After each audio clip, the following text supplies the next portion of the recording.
Em relação ao comportamento eleitoral, nós temos uma série de teorias que vão tentar verificar como é que o eleitor decide o seu voto. Entre as principais abordagens, nós temos a teoria psicológica do voto, a teoria sociológica do voto e a teoria da escolha racional. Em linhas gerais, nós podemos dizer que a teoria sociológica do voto considera que o indivíduo vai votar a partir das características e dos valores que são compartilhados por seu grupo social, por seu grupo etário, por seus grupos primários ou grupos secundários. Isto levou a que uma parte da bibliografia considerasse que os partidos seriam expressões de grupos sociais e, portanto, expressariam luta de classes. Até os anos 60, essa abordagem foi muito encontrada na literatura brasileira. Mas, a partir daí, se pensou como é que indivíduos que fazem parte dos mesmos grupos, sejam eles primários ou secundários, votam de maneira diferente. A teoria do voto psicológica tentou, portanto, acrescentar, junto às estruturas sociais, a ideia de atitudes e de valores que são compartilhados de forma diferenciada, mesmo no interior destes grupos sociais. E começou, portanto, a verificar o peso que a identidade partidária pode ter como orientador do voto. Finalmente, a escolha racional, mais recentemente, vai considerar que a identidade partidária é importante, só que a identidade partidária não é conferida num processo de socialização do indivíduo. Ao contrário, a própria identidade partidária tem uma característica de ser construída e, sobretudo, na medida em que os cidadãos se expõem a governos de partidos diferentes, eles podem ser persuadidos por esse governo que lhes dá mais benefícios ou menos vantagens. Se um determinado governo produz políticas públicas ou políticas gerais que trazem vantagem para o indivíduo ou para o grupo no qual esse indivíduo está inserido, o eleitor seria, portanto, orientado a premiar esse governo.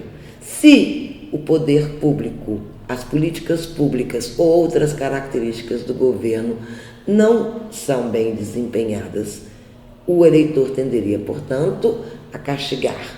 Nós teríamos aí, então, um voto que seria baseado no binômio castigo versus premiação, diferente das outras correntes teóricas que estudam o voto.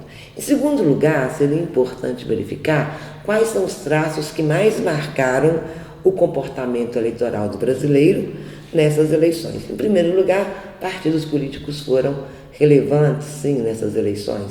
Como se sabe, entre os eleitores que possuem identidade partidária, que são 50%, a maior parte destes eleitores possuem identidade partidária com o PT, o que dá, portanto, ao Partido dos Trabalhadores um importante ponto de partida. Em segundo lugar, além dessa identidade partidária com o PT, deve-se notar também que o antipetismo ele foi bastante intensificado nessas eleições. Tanto é que o candidato derrotado, Aécio Neves, fez toda a sua publicidade no horário gratuito de televisão e mesmo no debate, que é um evento de campanha, compartilhando aí deste antipetismo, sobretudo presente nas regiões mais desenvolvidas do país, e fez uso da identidade partidária no sentido negativo.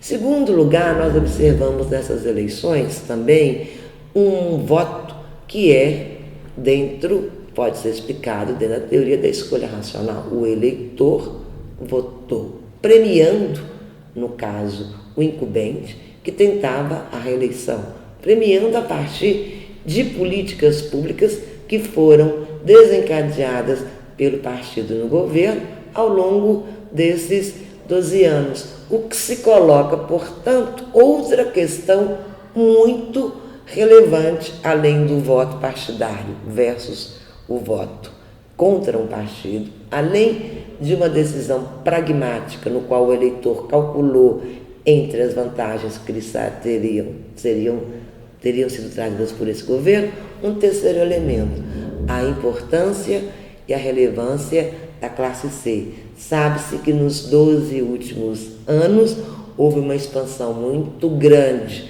da economia, do produto interno bruto, e que isso significou uma orientação econômica no sentido de retirada de indivíduos da linha da pobreza, dando surgimento aí a um segmento que é considerado uma nova classe C, que hoje se inseriu no mercado de consumo, que tem muito acesso a bens duráveis e a bens simbólicos.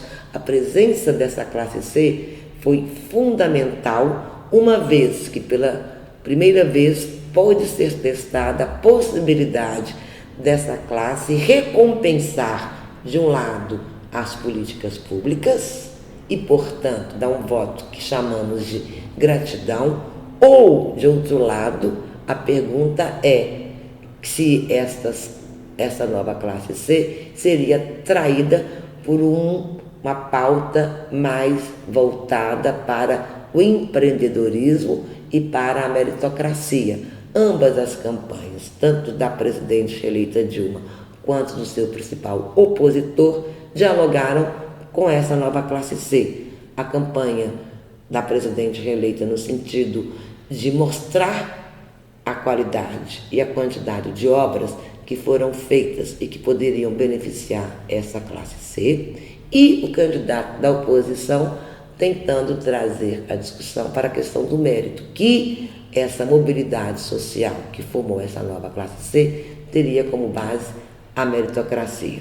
Finalmente, portanto, campanhas foram fundamentais, porque foram elas que fizeram a interpretação desse processo e que produziram, portanto, mundos diferentes no sentido de se perguntar para a classe C se ela foi beneficiada por políticas públicas ou se os benefícios de mobilidade foram adquiridos pelos seus próprios méritos. Portanto, as eleições de 2014 envolveram variáveis da escola psicológica do voto, como a questão da preferência partidária, da escolha racional no sentido de castigar ou premiar o incumbente, elementos discursivos do marketing político, numa nova estrutura social com a emergência de um novo grupo, ou uma nova classe social, que é a classe C, que passa a ser imprescindível nas próximas eleições brasileiras.